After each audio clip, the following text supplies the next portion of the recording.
Hello, मेरा नाम आशुतोष निराला है और मैं आप लोगों को फिजिक्स पढ़ाने वाला हूं। आज हम लोग बात करते हैं इक्वेशन ऑफ मोशन से जुड़े ढेर सारे एग्जांपल्स के बारे में।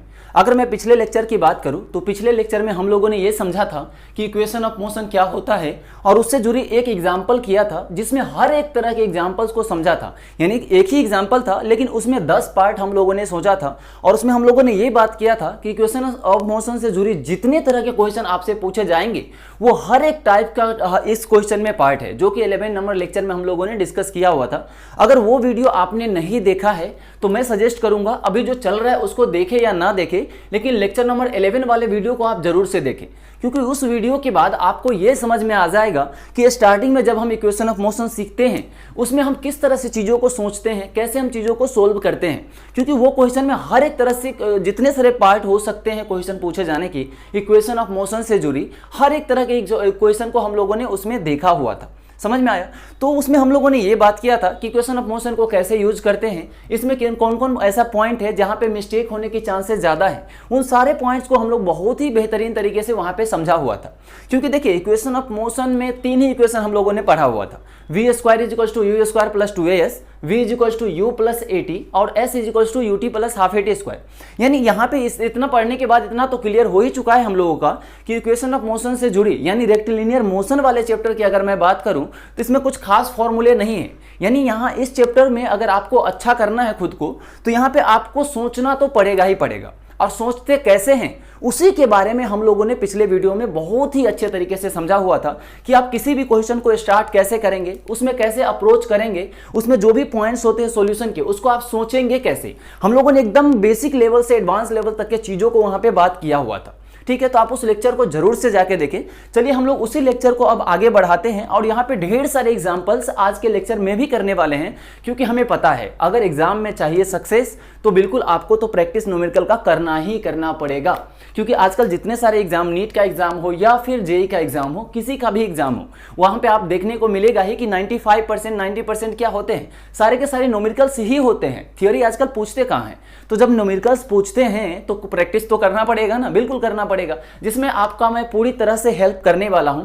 यहाँ पे हम ढेर सारे एग्जांपल्स करेंगे, केवल इसी चैप्टर में नहीं, जितने सारे हम चैप्टर पढ़ने वाले हैं हर एक चैप्टर में बहुत सारे एग्जांपल की प्रैक्टिस करेंगे। यानी जितने तरह के एग्जांपल्स बन सकते हैं वो हर एक तरह के एग्जाम्पल को हम लोग देखने वाले हैं, ताकि एग्जाम में जब हम बैठेंगे उस समय मुझे कोई एक्स्ट्रा सोचने की जरूरत नहीं पड़े। यानी वहां पे मुझे ऐसा लगे कि क्वेश्चन पढ़ते हैं कि अच्छा ये तो उसी टाइप का क्वेश्चन है यार, यहाँ पे किया था या वहां पे किया था, कहीं तो जरूर किया था। वहां पे आपको सोचना नहीं पड़ेगा, सिंपल आपका कैलकुलेशन, वहां का कैलकुलेशन वाला पार्ट वहां पे करना पड़ेगा। समझ में आया? तो हम यहाँ पे बहुत सारे एग्जांपल्स देखने वाले हैं। तो जैसा कि यहाँ पे एक एग्जांपल नंबर 3 आप देख सकते हैं, यहाँ पे लिखा हुआ है, पहले आप इसको पढ़ लीजिए, नोट कर लीजिए, और उसके बाद हम लोग 1 बाय 1 फिर से समझते हैं कि किस तरह से क्वेश्चन को अप्रोच करना होता है। क्योंकि हम बात हमेशा करते हैं फिजिक्स अगर आपको अच्छा करना है तो आपको अपने अंदर वो लैंग्वेज, जिस लैंग्वेज की हम बात करते हैं कि अप्रोच स्टार्ट कैसे करना है क्वेश्चन को, आप सोचते कैसे, इस चीज को अपने अंदर डेवलप तो करना ही पड़ेगा। देखिए कोई क्वेश्चन कैसे होगा ये समझाना बहुत ही आसान है। कोई क्वेश्चन होगा तो कोई किसी न किसी फॉर्मूले या कोई लैंग्वेज उसमें लगेगा और सोल्व हो जाएगा। ये हो गया कि क्वेश्चन कैसे होगा, लेकिन ये इंपॉर्टेंट नहीं है। ये इंपॉर्टेंट होता क्या है फिजिक्स में कि कैसे क्वेश्चन को सोल्व करेंगे। समझ में आया? क्योंकि जिस दिन आप ये समझ गए कि फिजिक्स में हम कैसे क्वेश्चन को सोल्व करेंगे, उस दिन आप ऐसा मान के चलिए कि आपका फिजिक्स अच्छा डेफिनेटली हो जाएगा। ठीक है, तो कैसे क्वेश्चन होगा इस पे ध्यान बिल्कुल मत दीजिए, कैसे हम क्वेश्चन सोल्व करेंगे इस पे ध्यान दीजिए, क्योंकि आपको वहां पे हर एक सोचना पड़ेगा, जिसमें मैं पूरी तरह से आपके सपोर्ट करने वाला हूं। बस आप थोड़ा थोड़ा सा यहाँ पे ध्यान दीजिए। तो चलिए सबसे पहले आप इसको नोट करिए, उसके बाद हम 1 बाय 1 हर एक पार्ट को बहुत ही अच्छे तरीके से यहाँ पे डिस्कस करने वाले हैं। अब चलिए हम लोग देखते हैं कि इस क्वेश्चन को कैसे अप्रोच करेंगे और इसको किस तरह से, इसमें जो कॉन्सेप्ट है उसको किस तरह से हम लोग अपने अच्छे तरीके से यूज करने वाले हैं। तो देखिए सबसे पहले तो आप क्वेश्चन पढ़िए, इसमें क्या लिखा हुआ है, a particle projected vertically upward with the initial velocity 10 metre per second. यानी एक पार्टिकल है जिसको हम लोगों ने ऊपर की तरफ, है ना, ऊपर की तरफ 10 मीटर पर सेकेंड से इस तरह से फेंका है। उसके बाद हमसे पूछ रहा है कितना, यहां से देखिए और क्वेश्चन में और भी दे रखा है कि किसी पार्टिकल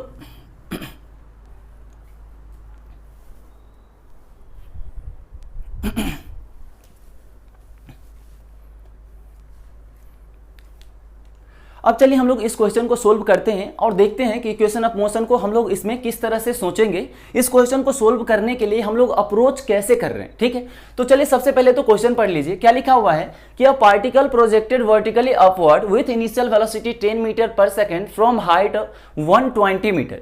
यानी यहाँ पे देखिए जो हाइट दे रखा है, यानी ऑलरेडी छत में, ऐसा मान लीजिए घर का छत होता है, छत पर के ऊपर से, जो कि मान लीजिए छत का हाइट कितना दे रखा है 120 मीटर, यानी आप किसी टावर के ऊपर से आप कितना से फेंक रहे हैं 10 मीटर पर सेकंड किसी पार्टिकल को ऊपर इस तरह से फेंक रहे हैं। उसके करस्पॉन्डिंग यहाँ पे हमें 4 पार्ट का कैलकुलेशन करना था। ये क्वेश्चन समझ में आया? यानी यहाँ पे जहां से पार्टिकल को फेंका जा रहा है वो ऑलरेडी ग्राउंड से 120 मीटर है। तो सबसे पहले हम क्या बात करते हैं, फिजिक्स में अगर सोल्व करना है क्वेश्चन तो सबसे पहले अच्छा सा एक डायग्राम बना दीजिए, क्योंकि डायग्राम जैसे ही बनाएंगे 50% हम ऐसा मान के चलते हैं क्वेश्चन सोल्व हो चुका है, बाकी 50% के लिए थोड़ा बहुत हमें कैलकुलेशन करने की जरूरत है।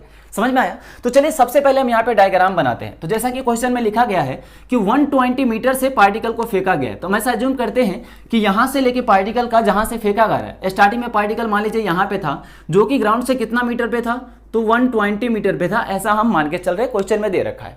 ठीक है, अब देखिए यहां से हमने पार्टिकल को ऊपर की तरफ फेंका है, कितना से फेंका है 10 मीटर पर सेकंड से। जैसे जैसे पार्टिकल क्वेश्चन में बोला गया है वैसे वैसे आप पार्टिकल को फेंक दीजिए। ठीक है, इतना क्वेश्चन में दे रखा था, इसी को लैंग्वेज वाइज ऐसा लिखा हुआ है। अब देखिए इसके आगे अब आपको सोचना है। अब क्वेश्चन सीधा अब ये बोलेगा आप सोल्व करो, क्योंकि जो बताना था वो तो बचा चुका है। बाकी अब रियल लाइफ में हम लोग कैसे उसको करेंगे, रियल लाइफ से इसको कनेक्ट कैसे करेंगे, यही तो इंपॉर्टेंट है इस चैप्टर में। क्योंकि आपको रेक्टिलिनियर मोशन अगर समझना है तो आपको रियल लाइफ को और इसको पूरी तरह से एक दूसरे को से लिंक करना पड़ेगा। क्योंकि यहाँ जो भी चीज हम पढ़ते हैं वैसे तो पूरा फिजिक्स में ही ऐसा होता है, लेकिन फिर भी रेगुलर लाइफ में जो हम लोग करते हैं वो सबसे अच्छी तरह मैकेनिक्स में ही रिलेट होता है, जो कि अभी हम लोगों का चल रहा है। समझ में आया? तो चलिए हम सबसे पहले इसको क्या करेंगे, आगे इसका मोशन कैसे होगा उसको भी यहाँ पे हम अच्छे से डिराइव कर लेंगे। तो यहाँ पे चलिए पढ़ लेते हैं। पहले इसमें बोला गया है कि टाइम बताओ जब पार्टिकल कहाँ पे कोलाइड करे, ग्राउंड पे कोलाइड करे। तो ये टावर देखिए, ये ग्राउंड की अगर हम बात करें तो ग्राउंड कहाँ होगा, यहाँ पे होगा ना, ग्राउंड से ही तो टावर 120 मीटर हाइट यहाँ पे है।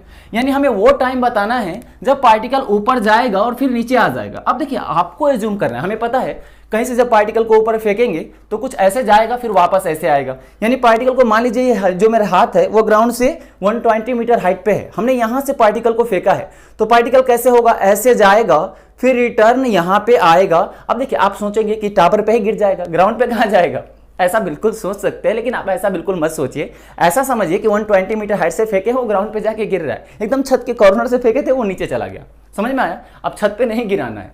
तो मान लीजिए यहां से हमने यहां से फेंका पार्टिकल को 120 मीटर हाइट से, यहां से फेंका पार्टिकल ऐसे ऊपर जाएगा और फिर यहां से ग्राउंड तक नीचे गिरेगा या नहीं गिरेगा, गिरेगा ना। तो कितने टाइम बाद गिरेगा ये हमें बताना है। तो यहां डायग्राम के आगे की अगर बात करें तो डायग्राम कुछ ऐसे बनेगा, यानी पार्टिकल कुछ ऐसे गया ऊपर और ऊपर पार्टिकल यहां पे कहीं जाएगा, क्योंकि हमें पता है जब तक पार्टिकल की वेलोसिटी 0 नहीं होगी तब तक वापस नहीं घूमेगा। हम लोग पिछले लेक्चर में बात किए थे कि मैक्सिमम हाइट पे पार्टिकल की वेलोसिटी 0 होती है।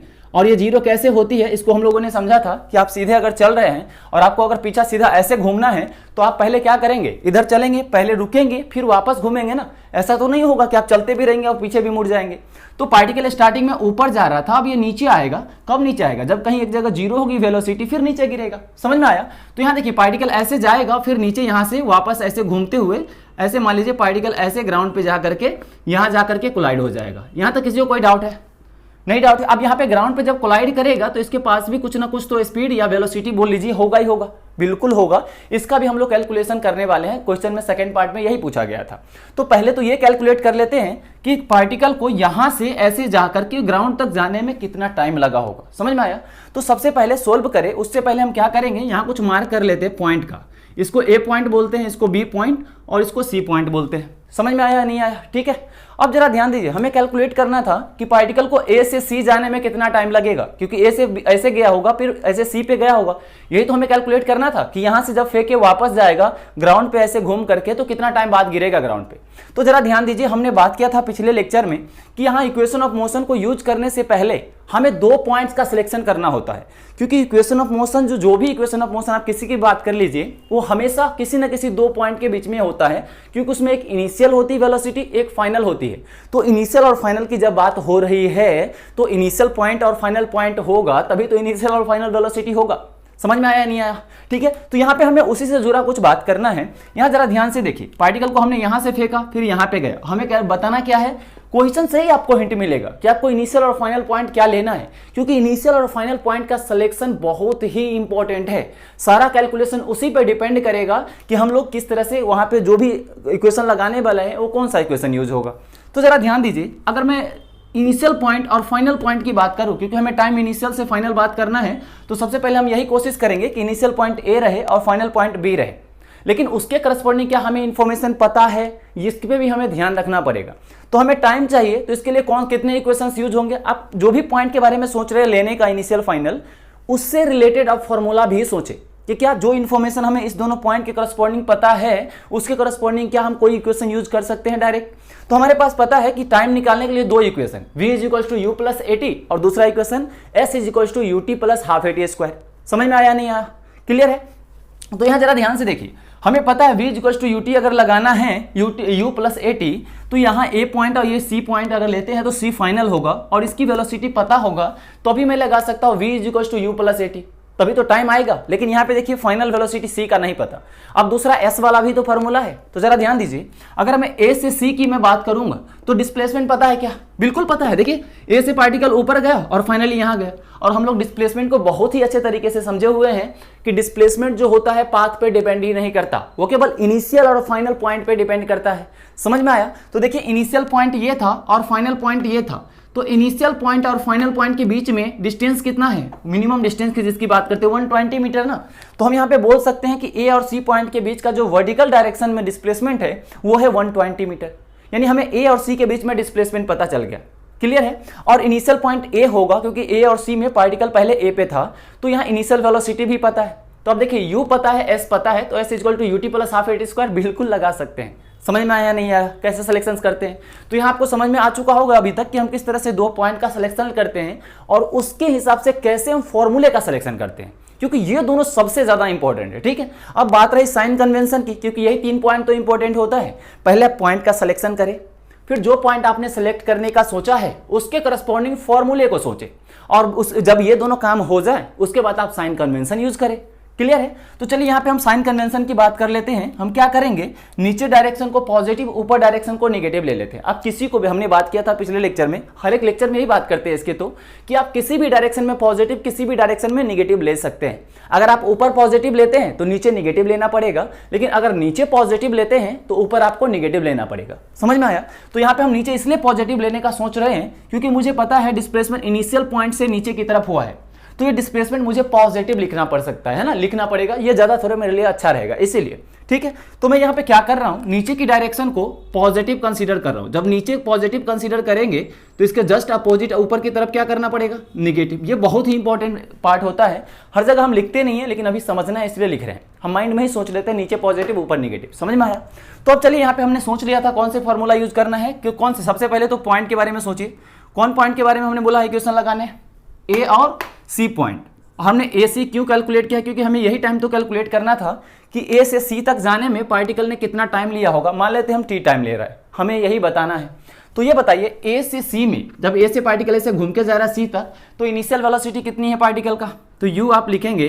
तो यू देखिए इनिशियल ए पे, जो ए और सी में इनिशियल पॉइंट कौन है, ए, क्योंकि पार्टिकल ए और सी में पहले ए पे था, बाद में सी पे गया था, तो इनिशियल पॉइंट ए हुआ और सी हुआ फाइनल पॉइंट। देखिए यहाँ पे इस पे भी थोड़ा कंसेप्ट था कि कोई भी पॉइंट इनिशियल पॉइंट इसलिए नहीं है कि वहां से पार्टिकल को हमने फेंका है। इनिशियल पॉइंट, कोई भी पॉइंट इसलिए इनिशियल होता है जो आपने दो पॉइंट लिया है, उन दो पॉइंट में पार्टिकल जिस पॉइंट पे पहले होगा वो इनिशियल पॉइंट, जिस पे बाद में होगा उसको फाइनल पॉइंट बोलते हैं। क्लियर है। तो यहाँ पे चलिए हम लोग देखते हैं इनिशियल वेलोसिटी के बारे में। अब देखिए वेलोसिटी होता है वेक्टर क्वांटिटी, साइन के साथ लिखना पड़ेगा। तो यहाँ हमने साइन ऊपर डायरेक्शन को क्या लिया है, नेगेटिव। तो यहाँ ये इनिशियल वेलोसिटी ऊपर था ना, तो हम क्या लिखेंगे, -10 मीटर पर सेकेंड। समझ में आया नहीं आया। अगर यहीं पे आप ऊपर पॉजिटिव लेते तो आप इसको क्या लिखते, प्लस या माइनस, प्लस लिखते, लेकिन यहाँ पे हमने नेगेटिव लिया है ऊपर, तो इसके करस्पॉन्डिंग क्या लिखना पड़ेगा, -10 metre per second. Sign convention में बिल्कुल भी फिक्स कुछ भी नहीं है कि आप नीचे ही पॉजिटिव या ऊपर ही पॉजिटिव ले, आपकी मर्जी, आप अपने अकॉर्डिंग किधर भी पॉजिटिव ले सकते हैं, लेकिन हाँ जिधर पॉजिटिव लेंगे उसके जस्ट अपोजिट नेगेटिव ही लेना पड़ेगा। समझ में आया। तो अब चलिए यू तो लिख दिए।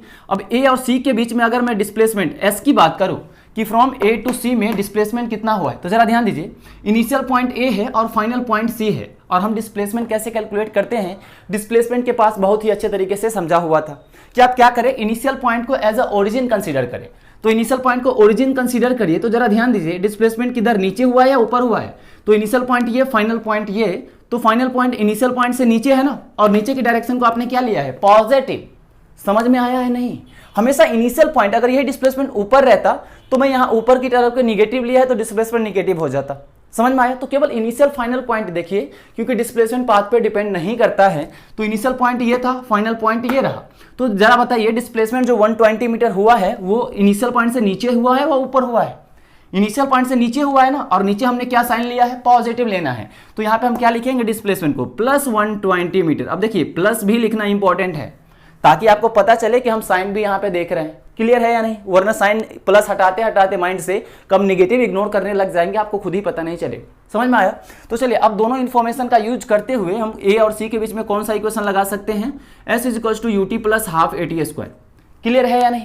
अब चलिए हम यहाँ पे एस लिखते हैं। एस क्या लिखेंगे, प्लस 120, तो 120 लिखा।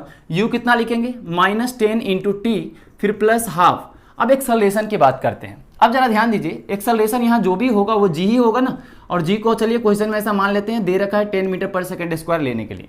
अगर क्वेश्चन में ना दे रखा रहे तो हम 9.8 लेते हैं, लेकिन हम कैलकुलेशन के लिए 10 ले लेते हैं। समझ में आया? तो यहाँ पे चलिए हाफ इंटू एक्सेलरेशन। अब देखिए जी नीचे है या ऊपर है, नीचे है ना, और नीचे को हमने क्या लिया था, पॉजिटिव। इसका मतलब यहाँ पे प्लस 10 होगा ए के जगह, इंटू टी का स्क्वायर। यहाँ तक किसी को कोई डाउट है? जरा ध्यान से देखिए, डाउट होना नहीं चाहिए। देखिए अभी तक जो भी इंपॉर्टेंट चीज़ें था वो हर एक चीज़ों को हमने डिस्कस कर दिया है। इससे ज़्यादा आपको इस वाले इक्वेशन ऑफ मोशन में पढ़ने की ज़रूरत ही नहीं है। समझ में आया? जितना हम बात कर रहे हैं उतने अगर आप चीज़ें समझ लिए हैं तो किसी भी लेवल के क्वेश्चन को आप सोच सकते हैं। समझ में आया? तो चलिए सबसे पहले आप इसको सोल्व कर लीजिए। सबसे क्या करेंगे, 10 देखिए 0 से 0 तो कैंसिल हमको होता हुआ दिखाई दे रहा है, ये भी 0 कैंसिल हो गया। अब यहाँ से 12 इज इक्वल्स टू -t फिर प्लस टी स्क्वायर बाई 2। समझ में आया? अब जरा इसको इधर क्या करिए, एलसीएम लेके इसको सोल्व करिए। तो इसको हमने मल्टीप्लाई किया, फिर इधर आ गया ये, तो कितना आ जाएगा।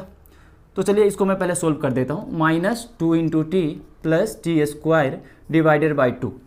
क्लियर है? अब इसको जरा सोल्व करिए, आगे कितना बन रहा है, 2 को इधर मल्टीप्लाई करिए तो हो जाएगा T square minus 2t is equals to 24। ठीक है? अब चलिए मैं इसका सोल्यूशन यहाँ पे कर देता हूँ। अब क्या करें, 24 को इधर लेके आ जाइए, तो क्या बनेगा, T square minus 2t minus 24 is equals to 0। और इसका फैक्टराइजेशन करेंगे तो यहाँ पे कितना बनेगा, तो देखिए t माइनस 6 और t प्लस 4। समझ में आया या नहीं? अब ये फैक्टराइजेशन कैसे करते हैं ये मैं नहीं बताऊंगा, क्योंकि ये 9th 10th में और 8th लेवल पे ही सिखाया जाता है। समझ में आया? तो ये तो आपको आता होगा, इतना मान के चलते हैं। अब चलिए आगे इसको सोल्व करते हैं। जब सोल्व करेंगे तो t इक्वल्स टू 6 आएगा और एक -4 आएगा। लेकिन बताइए टाइम कभी निगेटिव होता है क्या? नहीं होता। तो हम माइनस वाला टाइम नहीं लेंगे। तो यहाँ से t इक्वल्स टू कितना आ गया, 6 सेकेंड।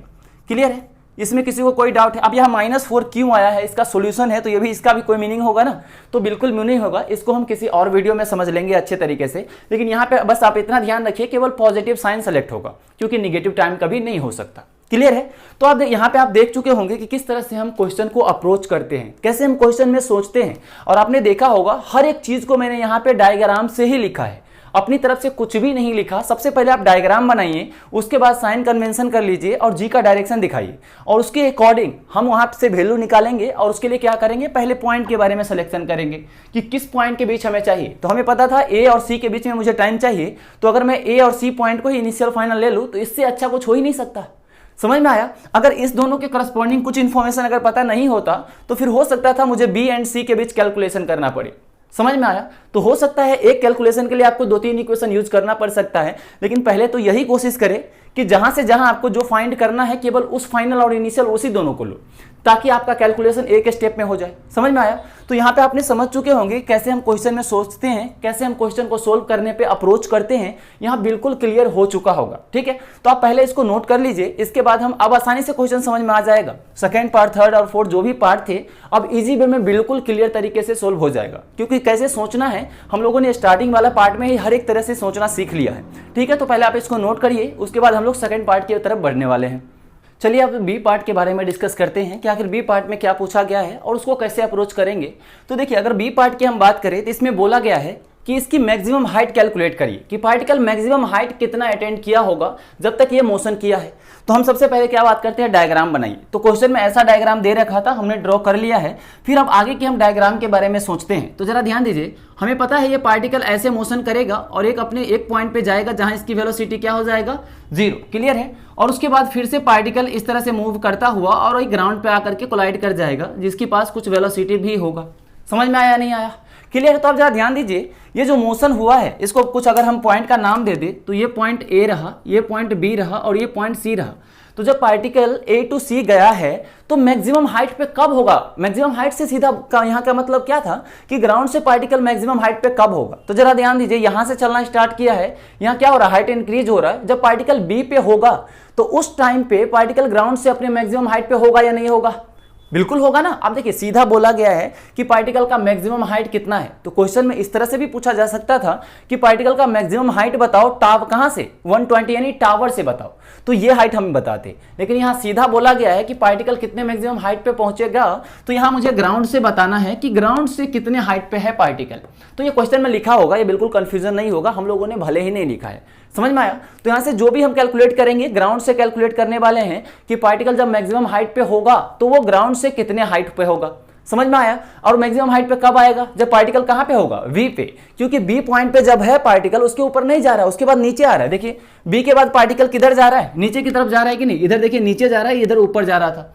तो बी पे गया पार्टिकल, उसके बाद नीचे आना स्टार्ट होगा तो फिर ये हाइट डिक्रीज होना स्टार्ट हो जाएगा ना। यानी यहां से तो हमें क्लियर पता चल चुका है कि मैक्सिमम हाइट पे पार्टिकल तब होगा जब ये बी पॉइंट पे होगा। क्लियर है। तो हमें जो कैलकुलेशन करना है वो किसके लिए करना होगा, तो जरा ध्यान से देखिए, यहाँ ग्राउंड से लेके यानी सी से लेके ए तक का तो मुझे हाइट पता है कितना है, 120 मीटर। लेकिन मुझे बताना है सी से लेके बी तक कितना होगा। तो अगर मैं ए से लेके बी तक कैलकुलेट कर लूं तो जो भी आएगा उसमें मैं 120 ऐड कर दूंगा, टोटल आ जाएगा। समझ में आया नहीं आया? तो यहाँ पे पता चल रहा है हमें कैलकुलेशन किसके बीच में करना चाहिए, ए और बी पॉइंट के बीच में। यहां तक कोई किसी को डाउट है क्या? नहीं है। अब देखिए यहाँ पे ए और बी पॉइंट के बीच में हम कैलकुलेशन करेंगे और ये कैसे हमने सेलेक्ट किया वो समझ में आया या नहीं, ये भी इंपॉर्टेंट था। तो यहाँ देखिए ए और बी पॉइंट हमने जो सेलेक्ट किया, अब देखिए इंफॉर्मेशन है जिससे हम क्या कैलकुलेट कर सकते हैं। तो ए पॉइंट और बी पॉइंट में ये बताइए इनिशियल वेलोसिटी कितनी है और फाइनल वेलोसिटी कितनी है। तो इनिशियल पॉइंट कौन सा है, पहले पार्टिकल ए पे था बाद में बी पे गया है, तो इनिशियल पॉइंट ए और फाइनल पॉइंट बी होगा। समझ में आया? अब ये लिखे कुछ वेलोसिटी वगैरह, उससे पहले मुझे यहाँ साइन कन्वेंशन थोड़ा सा देखना पड़ेगा, क्योंकि हमें पता है साइन कन्वेंशन लेके ही करते हैं। तो जैसा अभी हमने साइन कन्वेंशन लिया था उसके अब हम अपोजिट लेते हैं, क्योंकि देखिए साइन कन्वेंशन हमेशा आप अलग अलग इक्वेशन के लिए अलग अलग यूज कर सकते हैं। समझ में आया? लेकिन एक इक्वेशन के लिए आपके एक ही साइन कन्वेंशन यूज करना है। तो यहाँ पे हम क्या करते हैं, ऊपर की डायरेक्शन को पॉजिटिव ले लेते हैं। ऐसा हमने क्यों सोचा, क्योंकि हमें पता है पार्टिकल ऊपर की तरफ मूव कर रहा है, तो मैं अगर ऊपर पॉजिटिव लेता हूं तो इनिशियल वेलोसिटी को मैं पॉजिटिव लिख सकता हूं। समझ में आया? अगर ऊपर पॉजिटिव लिया है तो नीचे की तरफ क्या लेना पड़ेगा, निगेटिव। तो आप देख सकते हैं कि साइन कन्वेंशन किधर भी पॉजिटिव और किधर भी उसके जस्ट अपोजिट निगेटिव ले सकते हैं। कोई फिक्स नहीं है कि नीचे ही पॉजिटिव या ऊपर ही पॉजिटिव लेना है। क्लियर है या नहीं? क्योंकि इसमें भी डाउट बहुत होता है। तो चलिए हमने पॉजिटिव ऊपर ले लिया। अगर मैं जी की बात करूं तो मुझे पता है ग्रेविटेशनल एक्सेलरेशन जो होता है जी, वो हमेशा नीचे की तरफ ही होगा, या ऊपर भी होता है आपके ख्याल से? ऊपर होता है क्या? नहीं होता ना, नीचे ही होगा। तो यहाँ नीचे लिख दिया। अब चलिए ए बी के अकॉर्डिंग हम इन्फॉर्मेशन लिखते हैं। तो इनिशियल वेलोसिटी कहाँ पे होगी, जो ए पे वेलोसिटी है वही इनिशियल वेलोसिटी होगी, क्योंकि ए जो है वो इनिशियल पॉइंट है। तो यहाँ हम यू के बारे में अगर देखें तो पॉजिटिव या माइनस, तो ऊपर आपने पॉजिटिव लिया है और ए पे जो वेलोसिटी है वो ऊपर है, इसका मतलब positive 10 metre per second. Clear है?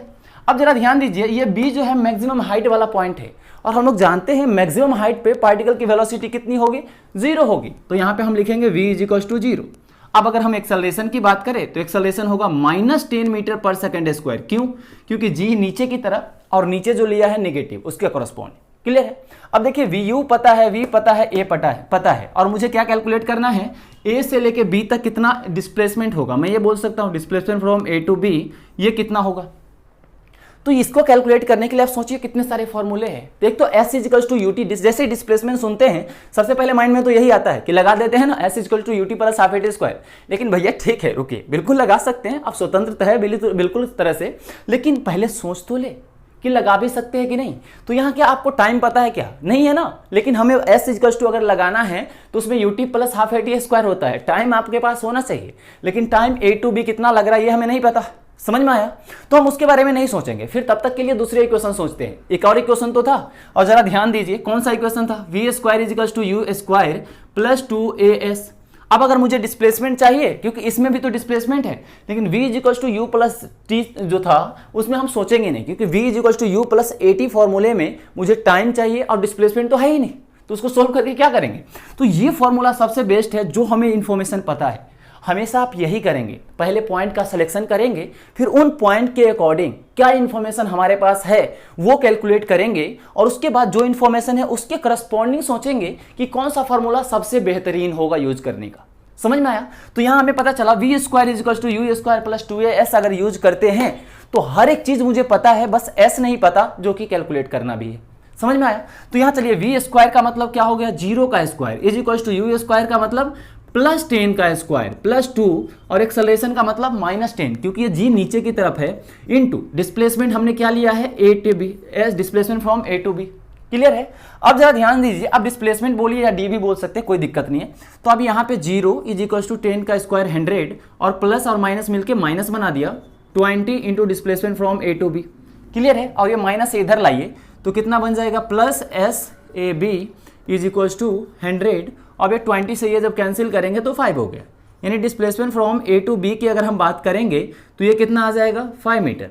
अब जरा ध्यान से देखिए, डिस्प्लेसमेंट हमें मिल चुका है कि पार्टिकल A से कितना ऊपर और गया होगा, तो कितना गया है, 5 मीटर। अब वो अलग बात है, देखने से लग रहा है 1 से 20 मीटर से भी ज्यादा आएगा, ठीक है, वो डायग्राम में बना सकते हैं ऊपर नीचे, लेकिन यहाँ वैल्यू कितनी आई है, 5 मीटर। इसका मतलब हुआ कि जहां से हमने पार्टिकल को फेंका है वहां से बस 5 मीटर ऊपर गया है, उसके बाद नीचे आना स्टार्ट हो गया है। समझ में आया? लेकिन हमें कैलकुलेट क्या करना था कि पार्टिकल कितने हाइट तक गया होगा, मैक्सिमम हाइट, तो हमें ग्राउंड से बताना था, है ना।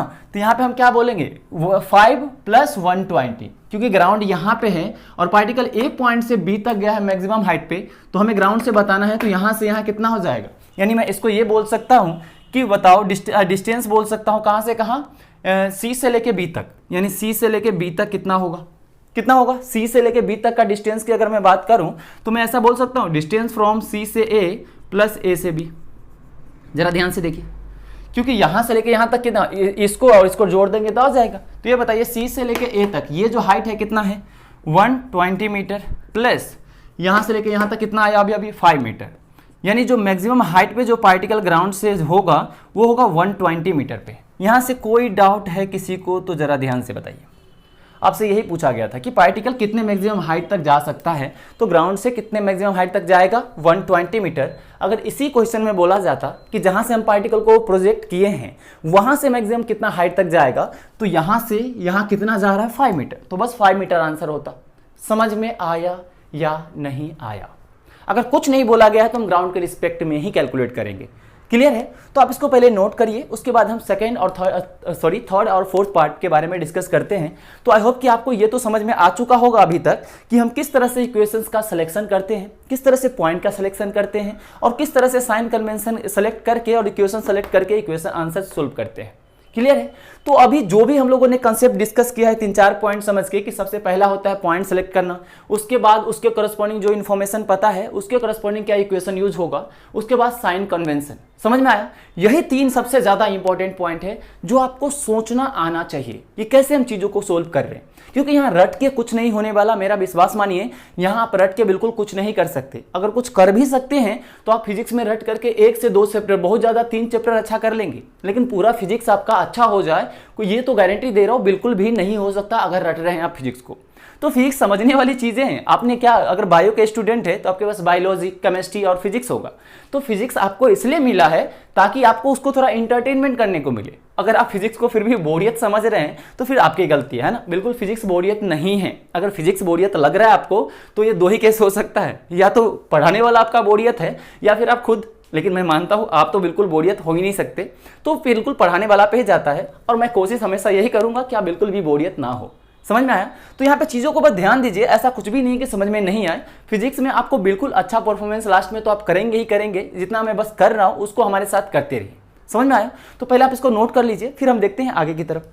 अब चलिए हम लोग देखते हैं सी पार्ट के बारे में। तो देखिए अगर सी पार्ट की बात करें, सी और डी पार्ट, एकदम पहले ही हम लोग बहुत सारे एग्जांपल इससे जुड़े तो कर चुके हैं। Average speed, average acceleration, average velocity, यानी एवरेज वाले टर्म जितने भी था हर एक चीज़ के बारे में हम लोगों ने देखा था।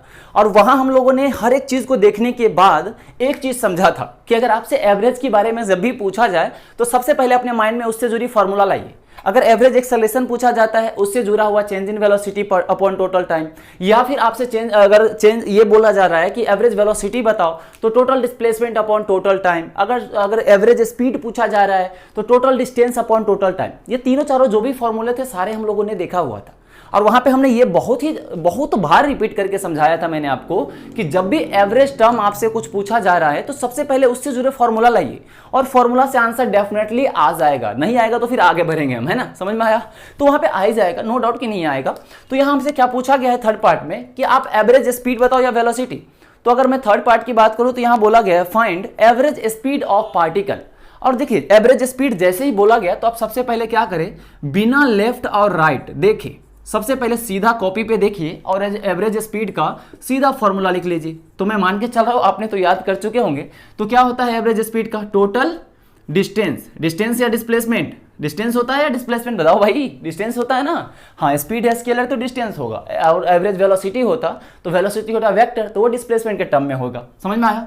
Total distance upon total time, clear है? अब सिंपल टोटल डिस्टेंस और टोटल टाइम आपको रखना है, और ये जो एवरेज स्पीड कैलकुलेट करना है वो कंप्लीट मोशन में करना है कि पार्टिकल ए से बी और बी से सी गया होगा फाइनली, उसके बाद बताओ एवरेज स्पीड ए टू सी जाने में कितना होगा।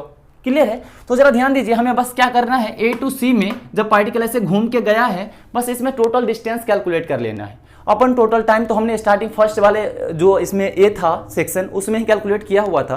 तो ये बताइए यहाँ पे टोटल डिस्टेंस करना है, और हमें पता है कि डिस्टेंस जो होता है वो पाथ पे डिपेंड करता है, बिल्कुल करता है या नहीं करता। यानी जैसे जैसे पाथ पे गया है हर एक पाथ को लेंथ को हमें मेजर करना होता है और उसको ऐड कर देना होता है, वही आ जाता है टोटल डिस्टेंस। जबकि डिस्प्लेसमेंट केवल इनिशियल और फाइनल पॉइंट पे डिपेंड करता है, वो कैसे गया है इस बात पे डिपेंड ही नहीं करता। क्लियर है? यही इंपॉर्टेंट था डिस्टेंस और डिस्प्लेसमेंट में, जिससे हम लोग न्यूमेरिकल को सोल्व करते हैं। तो यहाँ जरा ध्यान से देखिए, टोटल डिस्टेंस क्या होगा, टोटल डिस्टेंस तो देखिए पार्टिकल ए से बी गया है फिर बी से सी गया है, तो पार्टिकल जो भी ए से बी जितना चला होगा फिर बी से सी जितना चला होगा उस दोनों को ऐड कर देंगे कि ए से बी में जो डिस्टेंस होगा, distance from A to B, फिर plus distance from B to C. बस क्लियर? ये समझ में आया या नहीं? तो पार्टिकल पहले ए से बी गया था तो कुछ डिस्टेंस टेबल किया होगा जो कि 5 मीटर के इक्वल आया था, हम लोगों ने पिछले से बी सेक्शन में कैलकुलेट किया था। फिर बी से देखिए पार्टिकल सी पे गया है तो इस बीच में कितना आएगा, 120 और 5, 125 डिवाइडेड बाय टोटल टाइम, और टोटल टाइम कितना था मान लीजिए टी है यहाँ पे, अभी पुट कर लेंगे। तो जरा ध्यान दीजिए, डी ए से बी हम लोगों ने अभी कैलकुलेट कितना किया था, 5 मीटर, तो यहाँ 5 हो गया, प्लस बी से लेकर सी तक कितना आया था, ग्राउंड से मैक्सिमम हाइट का कितना आया था हाइट, 125 मीटर। तो यहाँ पे लिखेंगे 125 डिवाइडेड बाय टोटल टाइम कितना था 6। तो यहाँ पे जरा इसको ऐड करिए, 125 प्लस 5 130 डिवाइडेड बाय 6। तो जब इसको सोल्व करेंगे तो 65/3 आई गेस होगा। तो यहाँ पे देखिए 65/3 इतना आ गया। यानी यहाँ से जो एवरेज स्पीड का आंसर आया वो कितना आया, 65 divided by 3 metre per second, ये आंसर हो गया। क्लियर है? तो आप देखें यहाँ पे जब भी एवरेज की बात होगी सबसे पहले आप क्या करें, फॉर्मूला सोचें, और जो भी फॉर्मूला में रिक्वायरमेंट है उसको वहाँ डायग्राम से आप क्वेश्चन से कैलकुलेट करके यहाँ पुट कर दे, बस आपका आंसर आ जाएगा।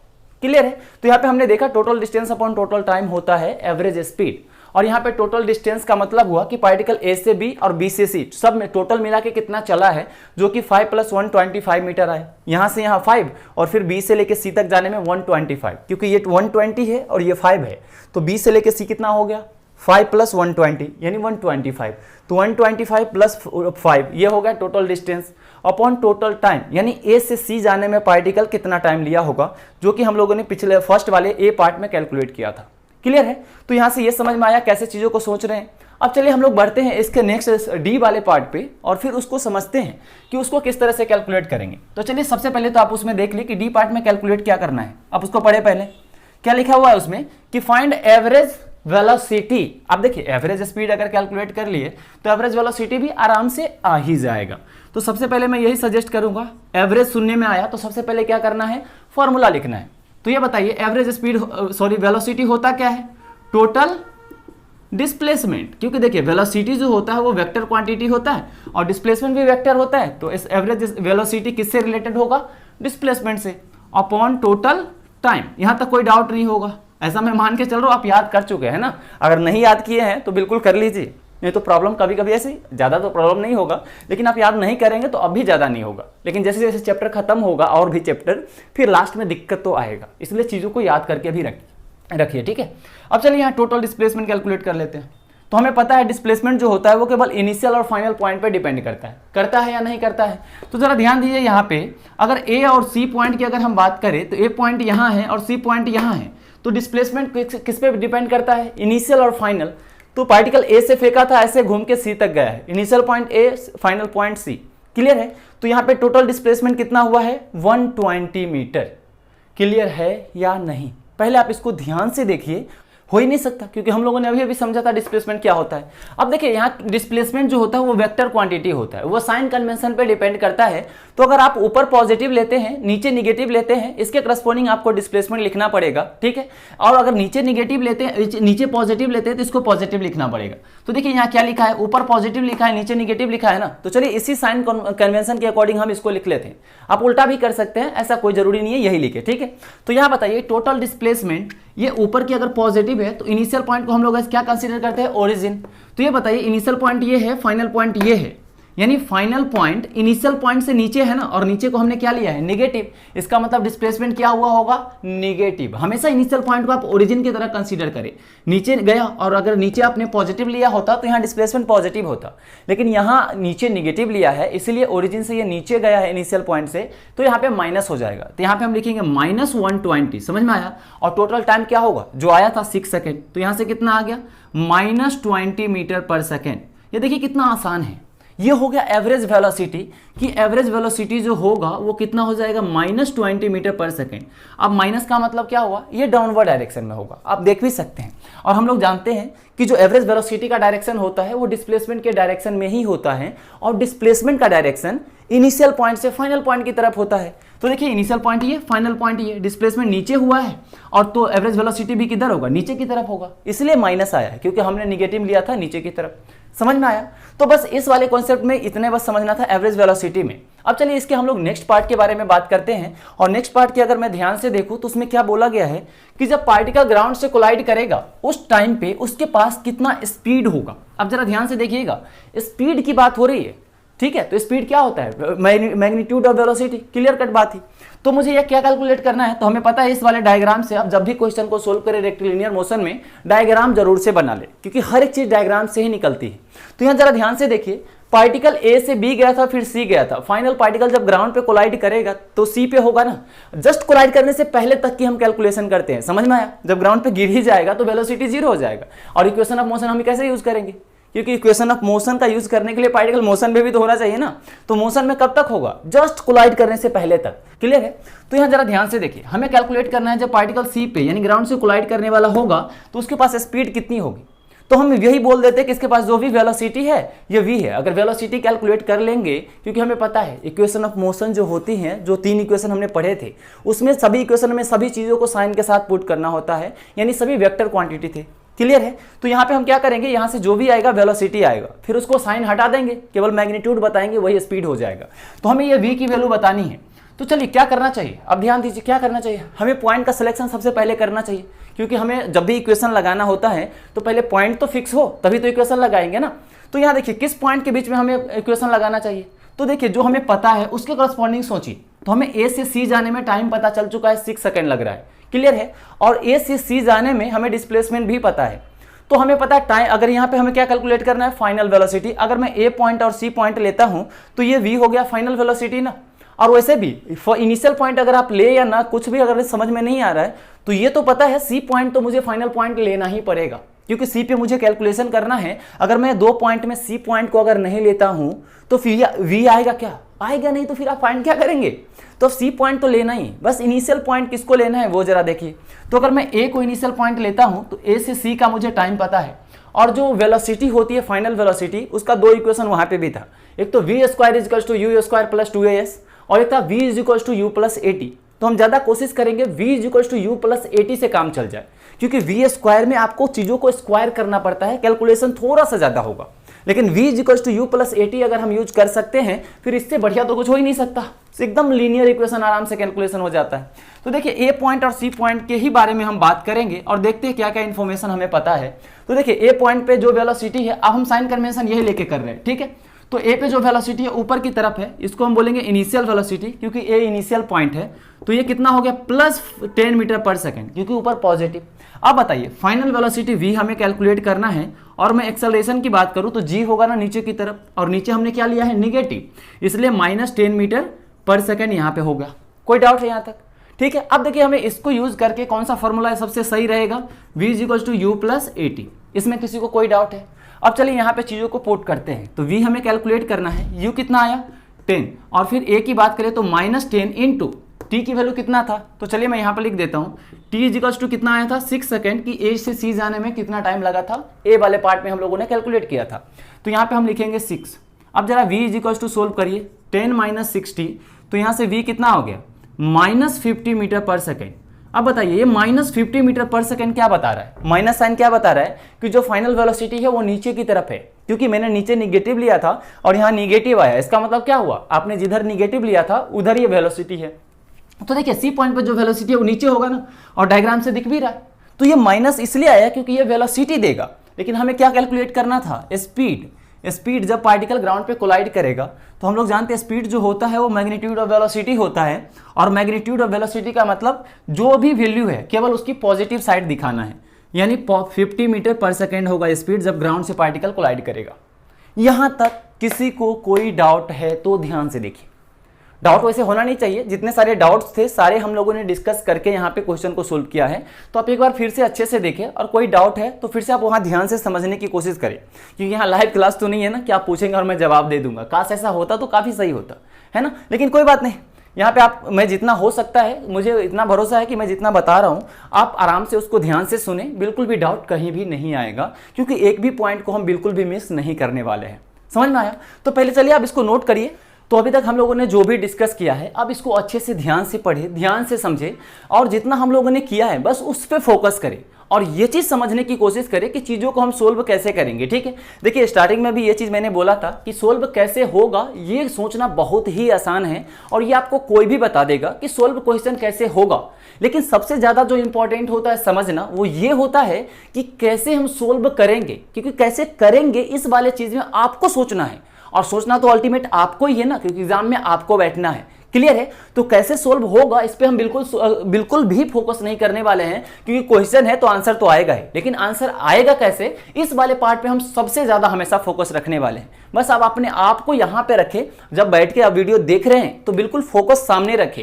ऐसा नहीं वीडियो देख रहे हैं और दिमाग कहीं और चल रहा है, फिर चीजें समझ में नहीं आएंगी, क्योंकि ये चीजें समझने वाली है, ये रटने वाली नहीं है। मैं बार बार इस चीज को बोल रहा हूँ, इसलिए यहाँ पे समझने पे बस फोकस करिए कि चीजें क्या है। और यहाँ ऐसा भी नहीं है कि बहुत ज्यादा कंसेप्ट आप सोच नहीं सकते, बिल्कुल लिमिटेड कंसेप्ट है, 3-4 पॉइंट, जो कि मैं आपको काउंट करवा करके समझाया भी हो। समझ में आया? तो आप चीजों को फोकस करें यहाँ पे, बिल्कुल आपका बिल्कुल कोई भी डाउट कहीं किसी भी टॉपिक में नहीं रहने वाला है। इतना बस भरोसा आप हम पे रखिए, और उसके बाद ही वीडियो देखिए।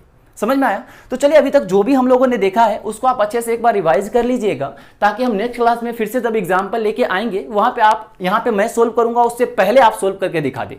समझ में आया? तो चलिए आप सबसे पहले इसको नोट कर लीजिए, उसके बाद इसको अच्छे से रिवाइज करके रखिए। मिलते हैं हम लोग नेक्स्ट लेक्चर में एक बहुत सारे फिर से एग्जाम्पल के साथ। तब तक के लिए जय हिंद।